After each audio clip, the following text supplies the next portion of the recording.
আসসালামু আলাইকুম বন্ধুরা, কেমন আছেন? আশা করছি আল্লাহ তাআলার রহমতে আপনারা সবাই ভালো আছেন। এসএম অন দ্য ইউটিউব চ্যানেলে আপনাদেরকে স্বাগতম।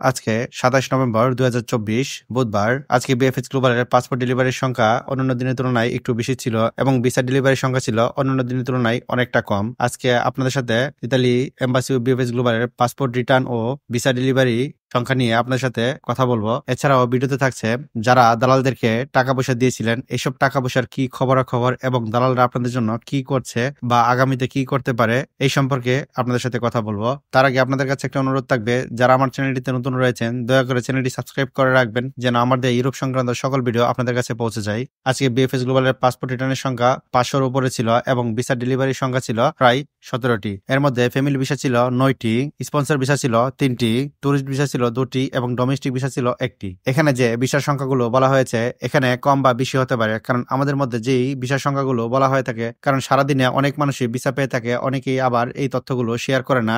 যারা আমাদের সাথে তথ্যগুলো শেয়ার করে আমরা ততটুকু খবর আপনাদের সাথে প্রচার করার চেষ্টা করি, এবং যারা এগুলো শেয়ার করে না তারা এগুলো নিজেদের মধ্যে গোপন রেখে দেয় ব্যক্তিগত কারণে। আপনারা অনেকেই একটা ভুল ধারণা রাখেন, আবার অনেকেই কমেন্ট করে থাকেন যে ওয়ার্ক ভিসা ক্যান্সেল করা হয়েছে বা স্থগিত করা হয়েছে, আবার কেন ওয়ার্ক ভিসা দিচ্ছে। এখানে ওয়ার্ক ভিসা কোনো স্থগিত বা ক্যান্সেল করা হয়নি। ওয়ার্ক ভিসার জন্য যে সকল নুলাস্তাগুলো রয়েছে এগুলোর অ্যাপয়েন্টমেন্ট দেওয়া এবং জমা দেওয়া স্থগিত করা হয়েছে। এখানে কোনো ধরনের ওয়ার্ক ভিসাকে নির্দিষ্ট করে স্থগিত বা ক্যান্সেল করা হয়নি। ইতালি এম্বাসি তারা ওয়ার্ক ভিসা দিচ্ছে, সেটি হোক স্পন্সর ভিসা বা এগ্রিকালচার অথবা ডোমেস্টিক ভিসা, যে কোনো ভিসাই ওয়ার্ক ভিসা। ওয়ার্ক ভিসা এমন কোনো ক্যাটাগরি নেই যে স্পন্সর ভিসা হলে এটাকে ওয়ার্ক ভিসা বলা হবে এবং ডোমেস্টিক ভিসা হলে এটাকে ওয়ার্ক ভিসা বলা হয় না। ইতালির যে ভিসাগুলো বের হচ্ছে সবগুলো ওয়ার্ক ভিসা। ডোমেস্টিক যে ক্যাটাগরি রয়েছে এটিকে অনেকেই গুরুত্ব দেয় না, তাই ডোমেস্টিক ভিসার খবর কেউ নিতে চায় না। মূলত ডোমেস্টিক ভিসা বা স্পন্সর ভিসা সবগুলো একই রকম। যারা ডোমেস্টিক খাতে ইতালিতে আসবেন তারাও কাজ করবে, এছাড়া যারা স্পন্সর ভিসা আসবে তারাও কাজ করবে, আবার যারা এগ্রিকালচার ভিসা আসবে তারাও কাজ করবে।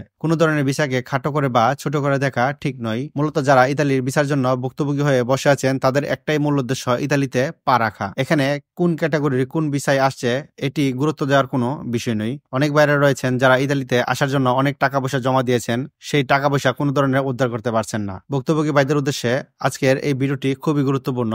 যারা ইতালিতে অবস্থানরত দালালদেরকে টাকা পয়সা দিয়েছিলেন, সেটি হোক আপনাদের পরিচিত বা অপরিচিত, তারা সবাই একই রকম আপনাদের সাথে আচরণ করবে। কারণ যারা আপনাদেরকে নুলাস্তা দিয়েছে তারা নুলাস্তা তৈরি করে না, তারা ইতালিয়ান একজন মালিকের কাছ থেকে নুলাস্তাটি নিয়ে আপনাদের কাছে বিক্রি করেছে। এই নুলাস্তাটির বিনিময়ে তারা ইতালিয়ান মালিককে একটি নির্দিষ্ট পরিমাণ টাকা দিয়েছে। এখন ইতালিয়ান মালিক যদি চাই আপনাকে নিয়ে আসবে তাহলে আপনাকে নিয়ে আসতে পারবে, আজ হোক বা কাল, কিন্তু সে যদি না চায় আপনাকে নিয়ে আসবে না।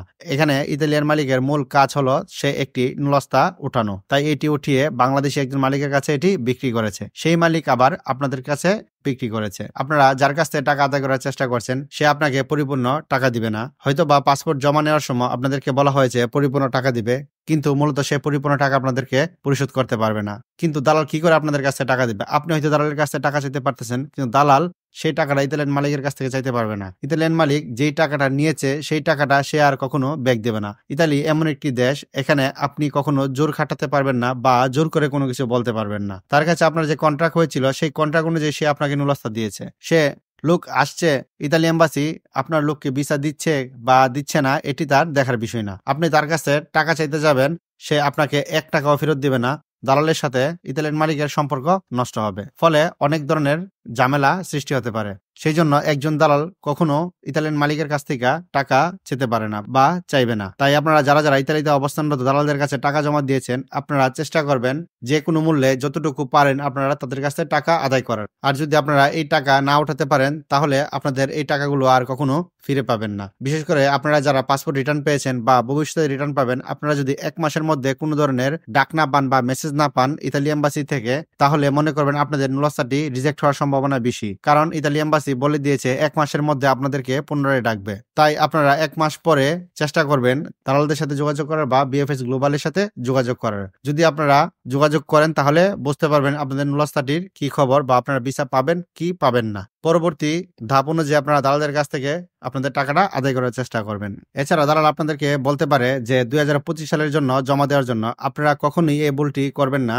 যেসব দালালরা ২০২৪ সালে আপনাদেরকে আনতে পারেনি, এইসব দালালরা কখনোই আপনাদেরকে ২০২৫ সালে আনতে পারবে না। আপনারা শুধু ২০২৫ সালে জমা দিয়ে আপনাদের যে জমা টাকাটি রয়েছে এটি কাটানোর চেষ্টা করবেন না। দালালদের মূল উদ্দেশ্য থাকবে তারা যেই টাকাটা আপনাদের কাছ থেকে নিয়েছে এটি জমার মাধ্যমে কাটিয়ে নেওয়ার জন্য। তাই আপনারা তাদের ফাঁদে কখনোই পা দিবেন না, কারণ ২০২৫ সালে যারা জমা দিবে এই নিয়মটি ২০২৪ সাল এবং ২৩ সাল থেকে অনেক কঠিন। দালালরা আপনাদেরকে অনেক কিছু বলে বোঝানোর চেষ্টা করবে। আপনারা তাদের ফাঁদে পা না দিয়ে চেষ্টা করবেন, যদিও আপনাদের নুলাস্তাটি রিজেক্ট হয়ে যায় বা আপনি ভিসা না পান, আপনাদের টাকাটা যেন তুলতে পারেন। এই টাকাটা দিয়ে আপনারা অন্য কিছু করতে পারবেন, ব্যবসা অথবা অন্যান্য দেশের জন্য জমা দিতে পারবেন। আর যারা ইউরোপে আসার স্বপ্ন দেখছেন বা ইউরোপে আসার চেষ্টা করছেন, আপনারা যদি আপনাদের নুলাস্তাটি রিজেক্ট হয়ে যায় তাহলে আপনারা চেষ্টা করবেন ইউরোপের পার্শ্ববর্তী দেশে আসার জন্য। বর্তমানে ইউরোপের অনেক ছোট ছোট দেশ রয়েছে যেগুলো কিনা সেনজেনভুক্ত হয়নি বা সেনজেনভুক্ত হয়েছে, এগুলো খুব দ্রুত ভিসা দিচ্ছে।